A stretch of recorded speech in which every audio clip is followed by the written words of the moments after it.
Hi, this is James again, and welcome back to Storytime with James.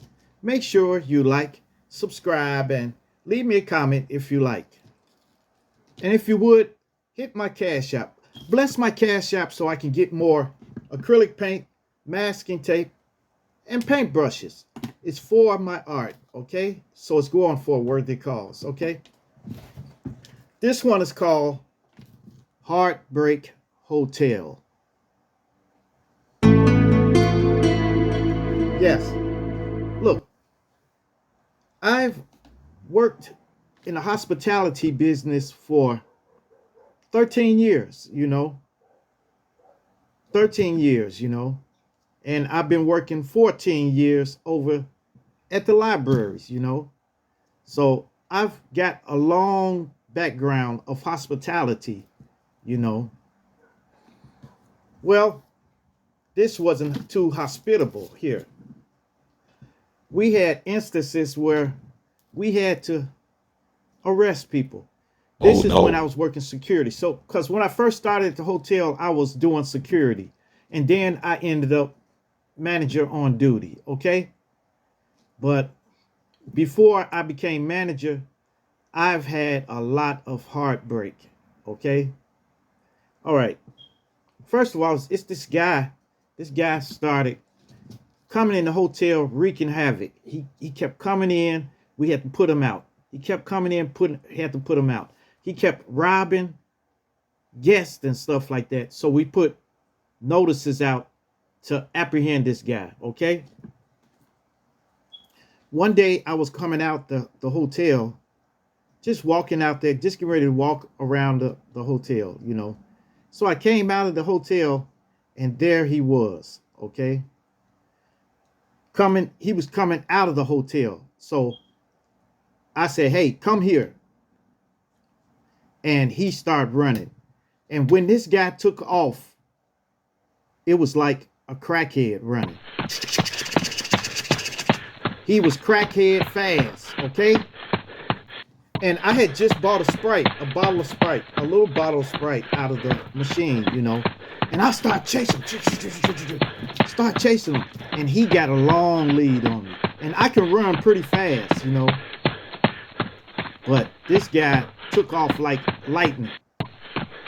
So he was running, kept running. Then I started slowing down. And I just took the bottle and I said, shh. And I threw it like half a block. And it came down and hit him right in the top of his head. It exploded. And it brought him to his knees. And I was able to catch him. I brought him into security with, he had little blood and Sprite coming down his head. Yep. That was a crazy time. That was a crazy time. But I caught him though, and he went to jail. It's crazy that I was able to hit him from that far. But hey, if it works, if it stopped him, hey, that's it. And the homeless, it was a lot of homeless people because this was circulating in the downtown area. It was a lot of homeless people in there. Okay. So we, one day, one of the security told me that somebody was in one of the closets. We had closets in the hallways. Like on each floor was a closet over there, and they just used to have bed mattresses in there, like the fold up beds, pillows, and everything in there in the closets. So the homeless, when it got cold outside, they would come inside and they would get in the closet and try to sleep. So one day I was checking the floors and I was checking each closet. I got up to like the 11th floor and was checking the closet. And way up at the top, on the top of a mattress, was a foot. I saw it. And I said, I grab his leg. Let me go, And man. Let me go. Let me go. tussle ensued, and it took me 5 minutes to get him cuffed and stuff like that, and I got him out of there. You know, that was crazy because he could have jumped down on me without me knowing. You know, but I guess I came up on him when he was dead asleep. You know. Okay, then it was this big guy at the bar. He was being disruptive. He was a black guy too, and he was cursing out everybody that came there. He told everybody he can buy them and stuff like that. I can buy you, you know. So a manager went to him and told him, "You disturbing people. Shut up, man. I can buy you." So then security was called, and I was a supervisor at the time. So you is generally the first guy to get to him. So I got up there. I said, "Sir, you being disruptive, you're gonna have to leave. Get up." He told me he can buy me. I can buy you, boy. What you think this is? Take money out, throwing it out like that. And I said, "No, that's it. You got to get up. You got to get up." So I got behind him, and it was another one of my officers came out there. He said, "And you get out my face." And he poked him. And now he touched somebody. So now I said, "You got to get up." So I was taking his arms to get him up, and he started getting up. And then I got a chokehold on him, and he stood up, and my feet left the floor. He was tall and big. So I knew I couldn't let him go. I couldn't let him go. So I was on his back, and he was going around in circles trying to get me off his back. But I was tight back there. I had a chokehold real tight. And I put my legs around his body and just locked onto his neck. And then eventually he collapsed to the ground. And I fell on his back. And then all the other officers came out and piled on, and we got his arms behind his back and got him cuffed up, you know. See, people don't think that this happens at hotels, but this stuff does happen, you know. It does happen, you know. Yeah. So then there's the mace man. This mace man. This mace man, he had like about 6 or 7 things of mace on him. And he had sprayed a security that works across the street, you know, at another hotel.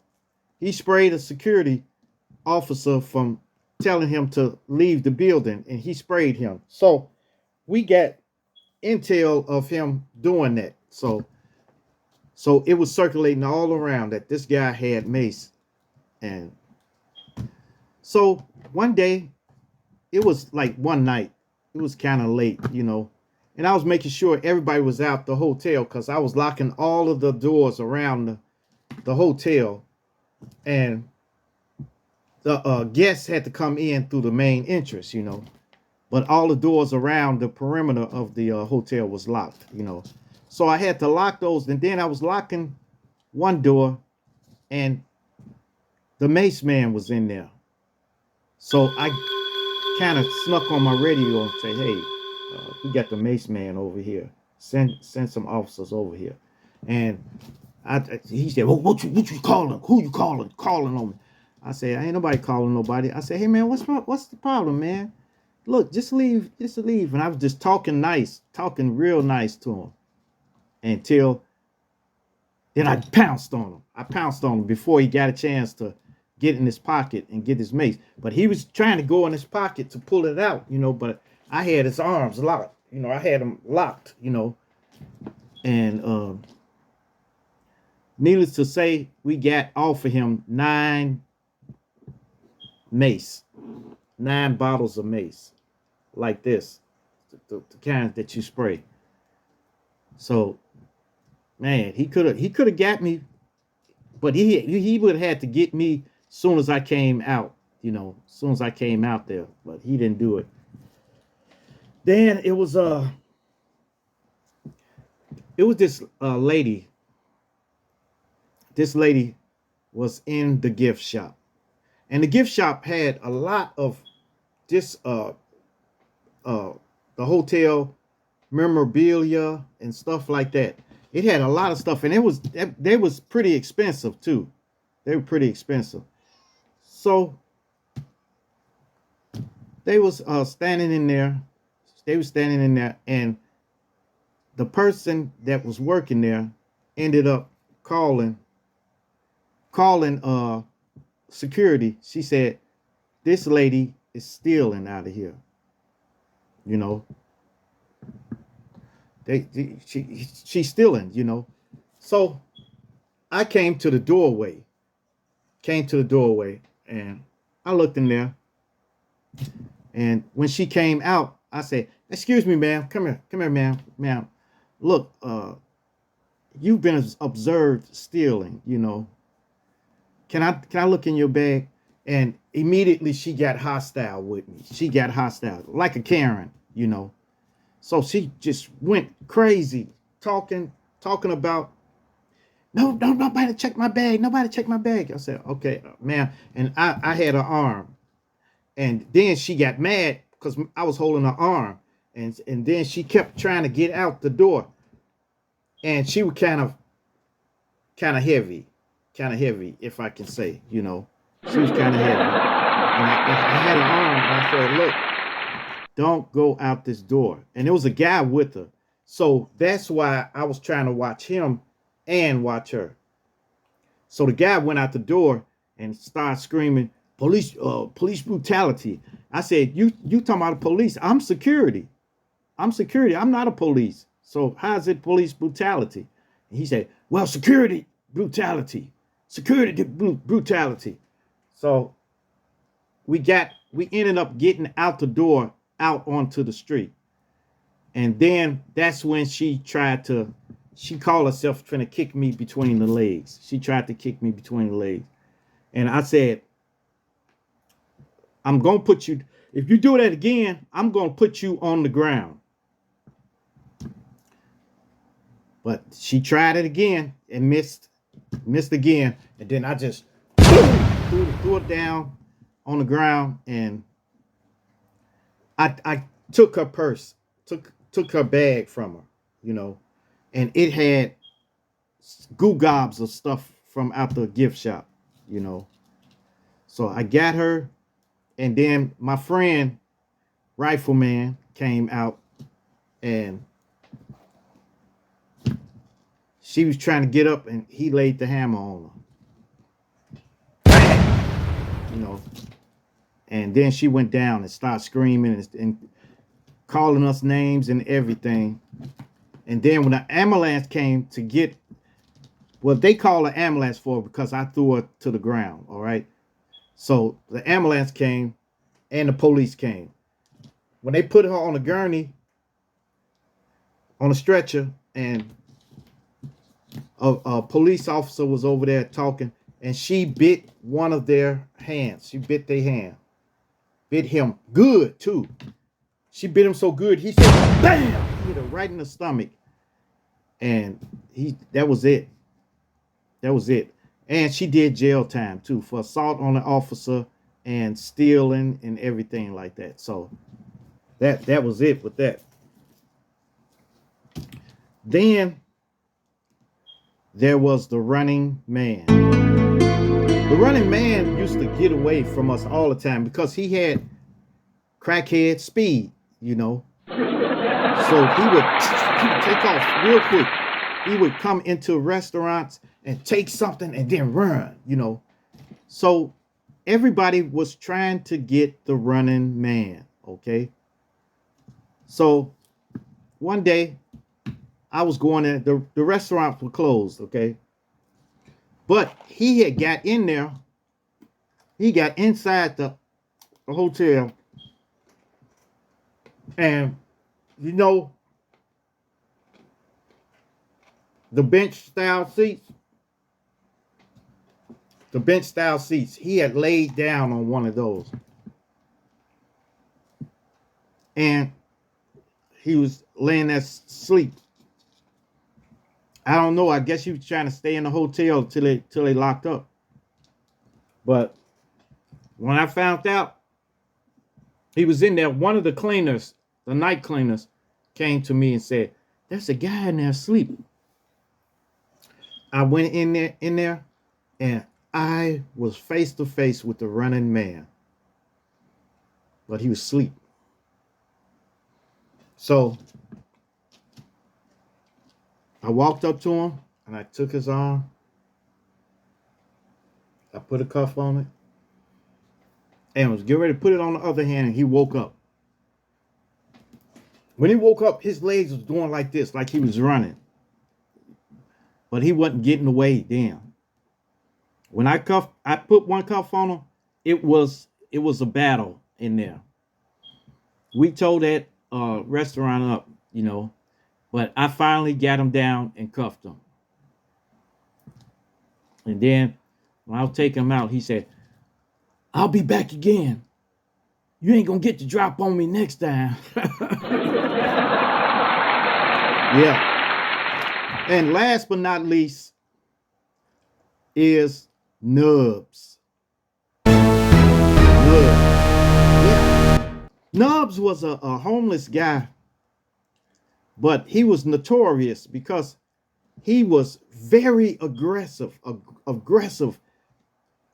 homeless guy. He would ask for money and he wouldn't take no for an answer. You had to give him 50 cents or something. But Nubs was notorious, but Nubs didn't have fingers. His fingers were cut off all the way down here. So his hand looked like a glove,